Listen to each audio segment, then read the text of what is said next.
పేరు డాక్టర్ రోహిత సాయి.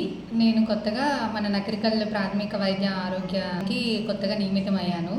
ఇక్కడ వైద్యాధికారిగా బాధ్యతలు నిర్వహిస్తున్నాను. ఇప్పుడు మన అంశం ఏంటి అంటే, ఈ ఎండలకి బయట పెరుగుతున్న ఉష్ణోగ్రత ఎక్కువ అవటం వల్ల తగు జాగ్రత్తలు ఎవరెవరు ఎలా తీసుకోవాలి అనే దాని మీద ఈరోజు ఏంటంటే, పిల్లల నుంచి అందరూ ముసలి వాళ్ళ వరకు అందరూ ఈ జాగ్రత్తలు తీసుకోవాలి. కానీ ఎవరి మీద ఎక్కువ అంటే పిల్లలు, గర్భిణీ స్త్రీలు ఎక్కువ ఈ జాగ్రత్తలు తీసుకోవాలి. అంటే పిల్లలు 12 నుంచి 3 గంటల వరకు అనేది చాలా పీక్ టైం. ఎండ ఎక్కువగా ఉన్న వల్ల ఆ టైంలో బయటికి రాకూడదు, ఎప్పుడు ఇంట్లోనే ఉండాలి. ఆ టైంలో గర్భిణీ స్త్రీలు పొద్దున ఉదయం 8:30-9 ఇంట్లోకి వెళ్ళిపోవాలి, బయటకి రాకూడదు. బయట ఎండ ఎక్కువ ఉండటం వల్ల తలనొప్పి కానీ ఏదైనా ఎండ ఎక్కువ తగలటం వల్ల ముందు మనకు కనపడే లక్షణాలు తల నొప్పి కానీ, తల తిరగటం కానీ, చెమట ఎక్కువ పట్టడం కానీ, అలసట, నీరసించటం అలాంటివి లక్షణాలు కనిపిస్తాయి. అలాంటి లక్షణాలు వస్తే వెంటనే మన ప్రాథమిక వైద్య ఆరోగ్య కేంద్రానికి రావాలి.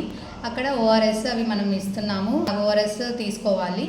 ఇంకా ఈ ఎండాకాలంలో మనం ఎక్కువ మజ్జిగ, కొబ్బరి నీళ్ళు, ఎక్కువ వాటర్, మనం మామూలు టైంలో 2 లీటర్లు 3 లీటర్లు మాత్రం తాగితే ఈ దాంట్లో 4 లీటర్ల దాకా తాగాలి ఈ ఎండాకాలంలో, ఈ ఉన్న ఉష్ణోగ్రతకి బట్టి. ఇంకా ఏమన్నా తల తిరగటం కానీ, మూత్ర విసర్జన తగ్గటం కానీ అలాంటి లక్షణాలు ఏమన్నా కనిపిస్తే కనుక మీరు వెంటనే మన హాస్పిటల్కి వచ్చి చూపించుకోవటం అనేది శ్రేయస్కరం అనమాట. ఇంకా ఈ ఎండకి పలచటి బట్టలు, ఇంకా పలచటి కలర్ అంటే లైట్ కలర్స్ బట్టలు వేసుకోవటం అనేది మంచిది. బ్లాక్ బట్టలు తగ్గిస్తే చాలా మంచిది, ఎందుకంటే బ్లాక్ అనేది ఎక్కువ వైడ్ లాగిద్ది కాబట్టి వైట్ క్లాత్స్ వేసుకోవడం మంచిది.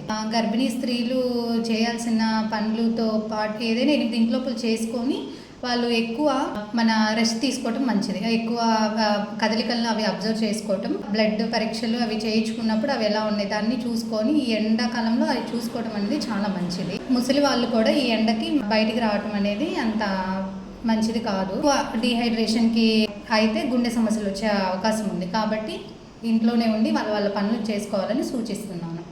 అందరికీ నమస్కారం.